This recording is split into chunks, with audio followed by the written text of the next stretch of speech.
Bah là, le masque qui tombe, t'es nul, t'es mauvais, voilà. T'es mauvais, c'est tout. Tu sais, en fait, j'attendais rien, mais je suis quand même déçu malgré tout. Parce que, tu vois, je trouve qu'il repousse les limites en permanence. En tout cas, en 2024, il gagnera pas l'Euro, il gagnera pas le Ballon d'Or. Par contre, il y a une chose qu'il va devoir gagner, c'est sa place au Real Madrid. Parce que, avec des performances comme ça, quand il va devoir s'asseoir dans le vestiaire avec Güler, avec Rodrigo, avec Vinicius et avec Bellingham, peut-être que là, il va peut-être falloir qu'il redescende un petit peu et qu'il dégonfle son melon parce que là, c'est plus possible. Écoute, on a vu une photo de Lamine Yamal avec Messi, je pense qu'il lui a filé son don. Là, ce soir, j'ai vu devant la télévision, j'ai pas vu Yamal, j'ai vu Messi. Et c'est parce que c'est un génie ce mec-là. Il a 16 ans, c'est un génie de ce sport. Là maintenant, je pense que tous les Espagnols, ils ont compris à qui ils avaient affaire, même le monde du foot a compris.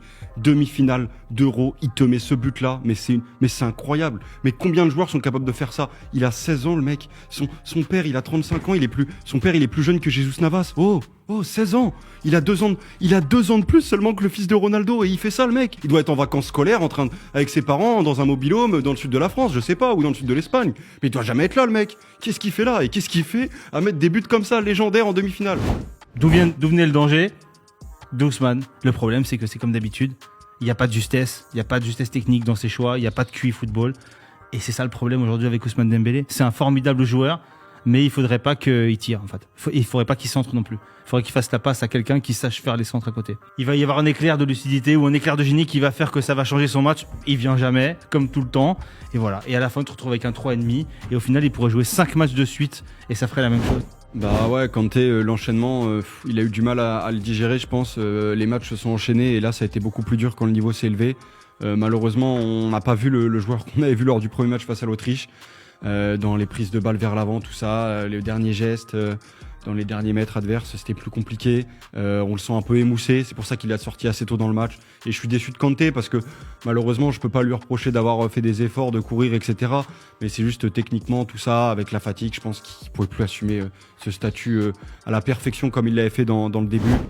Et ce soir, qu'est-ce qu'on a vu franchement? On a vu un joueur incroyable, un joueur qui fait des différences, qui a enrhumé Tchouaméni. Je pense que Tchouaméni va prendre un rhume, je pense qu'il a chopé le Covid ce soir, tellement il s'est fait enrhumer. C'était incroyable. Et aujourd'hui, tu te dis, le gars, 4 titularisations, 3 buts, 2 passes D. Tu veux le joueur du tournoi pour l'instant? Je pense qu'il est dans le top 3 largement. Sans manquer de respect au RB Leipzig, je pense qu'il mériterait de jouer dans un bien meilleur club avec des joueurs un peu meilleurs autour de lui. Et aujourd'hui, c'est un joueur de classe mondiale. Il a prouvé ce soir en tout cas. Et il a mis pocket la France tranquille. On a eu une prestation bien décevante du milieu du Real Madrid qui, lui aussi, a eu des problèmes physiques avec la fin de saison. Il est revenu de blessure, tout ça. Et son Euro, il est moyen. Il n'est pas catastrophique, loin de là. Mais il nous pond un Euro moyen. Et sur ce but, Olmo lui a mis une belle. Il lui en a mis une belle. Je pense qu'il va s'en souvenir pendant longtemps. Ça va cogiter dans sa tête. Il va peut-être en faire des cauchemars la nuit. Notre Aurélien national. Normalement, Aurélien Tchouaméni, il n'a pas ce niveau-là en fait. On le connaît, c'est un super joueur. Et peut-être que l'enchaînement des matchs la saison, plus les blessures qui ont fait qu'il est arrivé à l'Euro pas forcément dans les bonnes dispositions, nous rendent et nous pondent cette prestation-là. Enfin, amène cette prestation-là. Mais déçu de lui, déçu.